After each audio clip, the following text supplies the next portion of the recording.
Hey, what's up, everyone? I have a quick question for you. Do you prefer Korean soju or do you prefer Korean beer? Leave your comments down below.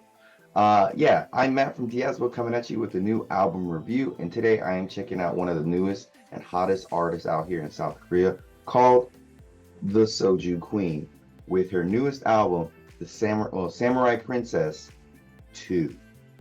Yeah, so a little bit about this artist is Soju Queen is a trap darkwave rap artist that uses a lot of visuals and interesting production to get her vision out in the world. As you can tell by her album cover, she's very involved with the visuals and like the overall vision of her music and aesthetics. And that's one thing I really appreciate about this artist, that she is heavily involved in making her music, making the videos, making the looks of what she's doing here, and it's really cool and everything. And I found out about her through my friend who runs a print shop here in Korea. He makes some of her merch, told me to check her out and everything. And it had been a while. I never got to check out her first album, but I got to check out this one because I'm doing these reviews. So hopefully I can go back and check out her older stuff. And yeah, so one of the hottest artists out here in South Korea, I think. So let's go with a nice breakdown of her album and then give my final thoughts. The album starts with like a trippy space-like atmosphere song with some really hard-hitting beats. I will say her vocals are kind of drowned out a little bit with the distorted vocals. And I think the beat's really good, but because it's so loud, her vocals get really like drowned out and it's hard to hear. And the song's a bit repetitive, but it's like an okay opening song. The vocals are really high in the mix here and it sounds really good against the banging bass and everything. And then there's some like church bells in the background to like add a little evil aesthetic to the song that I really like. And I would say this song's has a better feel, vibe, and overall like opening track to this album than the previous track. So I want to play a clip of Never Forgive, Never Forget. Players move cold. Till this day ain't never brag, cause my secrets are actually bad. I don't argue with the loser, shut that bitch down with the facts. Step from the beat and I'ma hold a grudge like building tax. Always get revenge, but in the long run, cause I'm smart like that. You be playing messy, I'm too clean, I'm too hard to catch. All these bitches don't thinking talking gonna do damage. She's going hard on this one. The trap beat here is very deep and distorted here, and it makes it have an interesting sound. She sounds very clear at the beginning of the song, but the bass distortion throws things off a bit, I would say. There's some cool effects throughout the whole song that give the song a nice hypnotic feel to it. But in the back end of the song, I feel like she gets drowned out and like the bass gets kind of turned up too high. And I think she mumbles a little bit too much. So I think overall, this song gets lost in the sauce a bit, but there's a lot of potential here. Kind of an eerie and slow trap beat here. I like it a lot. It sounds great. Her vocals, they seem a little bit unenthusiastic, but the beat goes so hard. And like the little sound bits they have throughout the song really make it sound dope. But as the song plays out and everything, I feel like the beat was kind of wasted because her vocal performance could have been a lot better, I felt. I'd say this song gives off like horrorcore style beats and everything, and it has like a really low and hard beat to it that's really smooth and just sounds nice. Her vocals sound really good too. They match the beat and the flow and everything. Her rhymes are great. Her flow is nice. It's just overall slick and creepy, and it just sounds dope. Kind of reminds me of like an 80s slasher soundtrack with the sword sounds and like little like synth beats and everything. And the guest vocalist, he matches the energy of the song very well, and it just flows nicely. So I want to play a clip of Cleopatra for you. Dropping bitches left and right every damn week. Burning bridges is my pleasure and my specialty. I do not measure, don't compare these bitches. Having seizures, wondering where I am or where I've been. They got the Soju fever. I don't worry about no bitch, my money long. Now river, this boy is too sassy. She just sounds so cool. I like that each track is very different in terms of like the beat and arrangements and everything. It makes the album just sound very refreshing. When the song really kicks in, the beat sounds pretty catchy, and her low echoey vocals, they really like work well with the beat and everything. And her performance is top notch on here. And I would say the song is very like dirty in terms of like how the bass It's just got like a really nasty flow to it. It's just so nice. But when the guest vocals come in, he really throws off the song. And I really don't like saying this, but like they're kind of horrible. Like his weird vocal performance here really throws off like what could have been a perfect song, I feel like. And it really sets the song back a bit. Bit of a slow burn with this song with the intro and everything. Then it turns into some weird janky beat. And then her vocals don't really match the beat. I feel like it's a very ambitious song with the beat and everything, but it feels very incomplete. Like it's really jarring to listen to. And it kind of sounds like she doesn't really want to do these vocals. Like these are like her weakest vocal performances on this album, I think. And it just doesn't really sound that good from her. And then like the guest vocalist, better than the last song, but still not that really good. I just feel like this is a really weird song and it's just bad in a lot of ways. But I think I see what she was trying to do and like make this song. I just think it was poorly executed. I really like how like the beat has like a hollow sound to it, kind of stiff but catchy.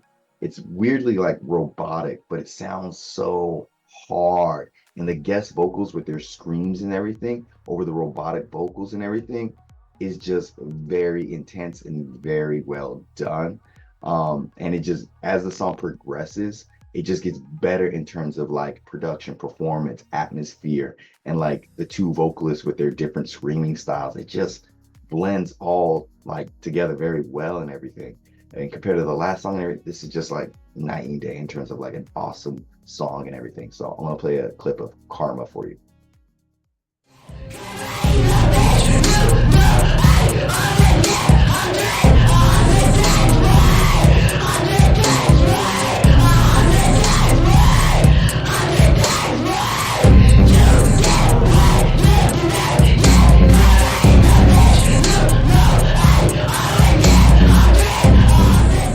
Like it just sounds so unhinged. Good bass here with some low style rap styles, fast and catchy bass. I'm loving the little background noises they have on this track, and like the bass gets deeper and deeper as it goes along with some really deep reverb, and it just sounds really nice. And I think compared to the first Blackout 2, this one is a lot better. This is a bit of a quirky song with like how it has like some like beeps and bops throughout the song, and her cool and sensual voice really plays nicely here. Catchy line with saying like who the Soju Queen is and everything. I will say the beat gets a little bit repetitive, but overall it's a very enjoyable song. Calm song with hard-hitting bass, and her vocals sound really good here because she's switching things up with her flow and it sounds dope. The strong bass and strong snare kind of take away from the song at times. Like I feel like it should have been more chill, and especially towards the end and everything, instead of like the hard-hitting sounds you get here. But still a pretty good song. I really like how the first half of the song has like a cool dreamy like sound to it. It's very different from her previous songs. It's really nice, but then the bass kicks in and kind of overpowers the song. But before that, the song really reminded me of like a SZA kind of style, like a slow R&B song that was really nice. And like I said, she does different beats, different vocal patterns here, and I really respect her for that. She's trying to be different all the time, which is nice. The switch up at the middle of the song is kind of cool and everything, but that booming bass kind of throws things off a bit. I like how the song has like a creepy and death-like beat to it and everything. The bass starts off really, really good and everything. It's not overpowering, but then the vocals and the bass and everything gets really turned up. And in a weird way, it all kind of works out. It's very balanced and everything.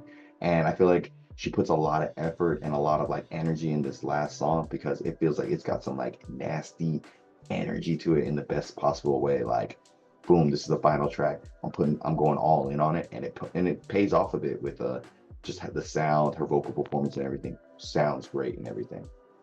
Just like Soju with all its different flavors, the Soju Queen is here bringing all sorts of different styles, vocal performances, guest vocalists, and trying to deliver a very unique and listening experience, which I think for the most part she is able to deliver here, because the biggest thing that I would say is the most like cool thing about this album is she is making very unique songs that all have a distinctive sound, feel, vocal performance, and it's just really nice that you can tell she's putting effort in here. Whether it's going to be a good song or bad song, you can tell that effort was put into the song to make every song sound uniquely different, whether it be a trap song, a dreamy kind of like R&B trap infused song, some death metal screams and everything, some poppy like music, some more electronic style music. She is really like, she's mostly in the trap field and everything with this album, but she goes into other genres here and there in different styles, which is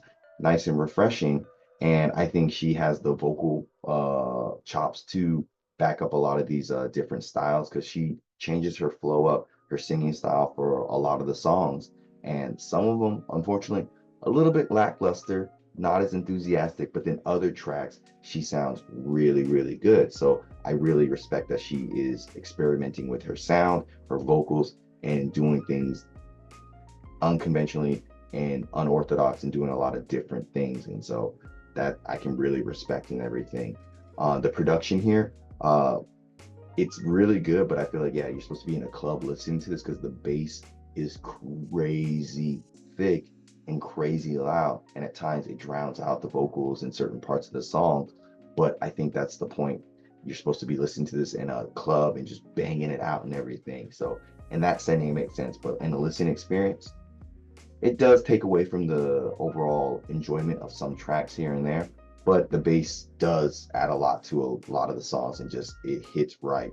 And the beats that she uses here are really, really interesting and dynamic and different and everything. And I am thoroughly like impressed with what she's able to do here with her visuals, vocals, production, and everything. And I would say she's one of the more unique artists here in Korea and everything. Just a little bit overzealous with some of the production choices, and like I was saying, the bass just being so loud. But I think it's there for a reason and everything.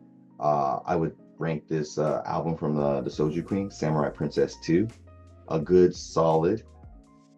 Could probably easily go up to a higher ranking, but right now I feel like it's a good solid 7.5 out of 10.